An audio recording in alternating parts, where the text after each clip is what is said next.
Lexus vehicles are reliable until now. When you think of blown engines, you think of car manufacturers, for example, like Kias like this with their Theta 2 GDI engines, or Fords and their Power Strokes, Audis and their oil burning technology, as well as Jeeps and their oil burner 9000s. But things have changed slightly in the Lexus camp. Gone are the dodo bird of the V6, that's 3.5 liters, as well as some of their naturally aspirated drivetrains, V8s, the 4.6 liter, as well as the 5.7 you'll find in many of their larger trucks. Those have all been replaced with turbo engines, and that's what's changed. Lexus has built their strong reputation for durability in their engines with vehicles like the Lexus RX 350 like this, or the RC 350, which carries the same engine. And even this beautiful rig, this here is the ES 350, which carries the same drivetrain in this beautiful package right here, which is the naturally aspirated 3.5 liter V6 engine that's both port and direct fuel injected to make sure you don't get carbon fouling. And aside from a few minor problems with the odd VVTi line that needed to update, the odd oil leak, as well as water pump problems, generally that engine is bulletproof, and it was found in a whole host of Lexus vehicles.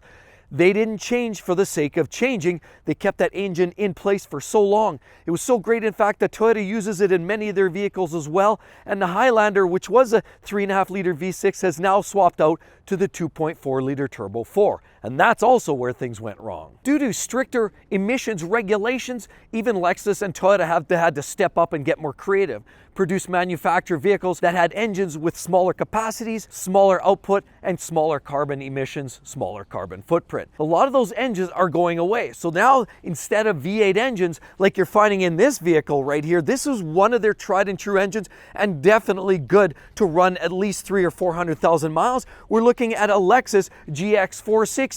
While this is a large, bulky vehicle, this is also the Land Cruiser Prado in other markets. Yeah, it has all the technology. You can tow a lot of weight with it. It has all kinds of off-roading technology, all-terrain tires, easy access to get in without the compromise of reliability, because that 4.6 liter V8 featured about 300 ponies and was ultra reliable. So now even vehicles like we have a brand new Lexus LX 600 right here, absolutely glorious looking vehicle, and it does have some great tech, but they've done away with the naturally aspirated 5.7 liter V8 that you would normally find in the older generation LX series. And the ultra reliable, tried and true Toyota Tundra, the full-size pickup truck that we see parked right here, has now transitioned. It went from that glorious, overly reliable, overbuilt, over-engineered 5.7 liter V8 engine that was normally tucked under the hood here. Now they've gone and changed that out and put that 3.4 liter twin-turbo V6 engine under the hood. And the engine in question is the V35A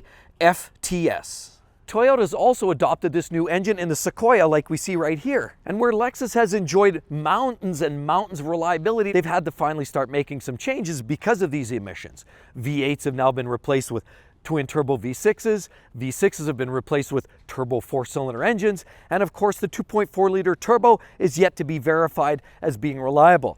What we have here is the latest and greatest GX, and while we saw the outgoing have that 4.6 liter naturally aspirated V8 with 300 ponies and a ton of reliability, this vehicle, on the other hand, is a source of many other issues, as is the Toyota Tundra, which carries the same engine. This was a well thought out vehicle that was highly anticipated, and everybody wanted to get their hands on the latest and greatest, see what Lexus had in store. Because the older GX was starting to get a little long in the tooth, it was a little thirsty, and while it was reliable, people were looking for something a little bit more up to date. And so now what we have is the latest GX model here, the 550, which features that same 3.5 liter V6 that we're starting to see questionable results on reliability. What's going on? Well, I'm a personal lover of this brand new latest and greatest GX series. I definitely want to give you some quick rundown as to why you want to consider this. But definitely the first year of any manufactured overhaul is definitely probably the year you want to avoid. To me, this latest and greatest GX looks very much like the Land Rover Defender, which is also an attractive off-road vehicle,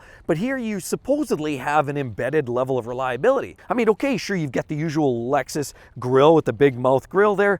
You've got an open area that feels like it needs more detail. You get the big beefy sight lines on top of the hood, and very rugged. You have this roof rack up here that's capable of hauling a lot of material. Of course, it's very vertical. If you look at the back here, it definitely is true to the brand with the natural progression of the family lines, which are much more chiseled these days than the outgoing, which was a lot more rounded off. I love the way the lines flow up like that. Running boards that make it easy to access in. A generally very attractive looking vehicle. So I understand people wanting to get behind the wheel of one of these. Now the main problem with this 3.5 liter V6 that you're finding in this new GX 550, as well as the Tundra, as well as the Sequoia and the LX series, there have been numerous reports allegedly of failed main bearings. And the main bearings are essentially what aligns your main crankshaft, your reciprocating mass, and keep it aligned and tight within the crankcase. And when a main bearing goes, that's a catastrophic failure. Sometimes that main bearing goes altogether, you lose all your oil, you could get a knock,